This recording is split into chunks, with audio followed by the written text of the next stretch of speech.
Kebakaran melanda 2 rumah di kawasan padat penduduk 9 Ilir, Ilir Timur 3 Palembang, Jumat 25 Juli 2025. Cuaca panas membuat api cepat membesar dan menghanguskan bangunan, salah satunya merupakan tempat usaha pelaminan.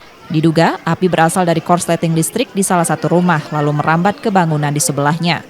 Saat kejadian, beberapa penghuni panik dan berlarian keluar rumah, sementara lainnya sedang melaksanakan sholat Jumat. Petugas pemadam kebakaran yang dikerahkan ke lokasi berjibaku memadamkan api dibantu warga yang menyelamatkan barang-barang. Api baru berhasil dipadamkan setelah beberapa unit mobil damkar dikerahkan di lokasi. Rumah Ibu Leni dan rumah Bu Zulhania. Jadi perkiraan terjadinya kebakaran pukul 12 lagi sholat Jumat. Kemudian api merambat diperkirakan dari rumah Bu Leni yang di luar, tapi belum pasti perkiraan dari korsleting listrik. Bukan korsleting? Perkiraan ya. Kalau ibunya rumah tinggal. Ada korban tidak belum? Sementara nil.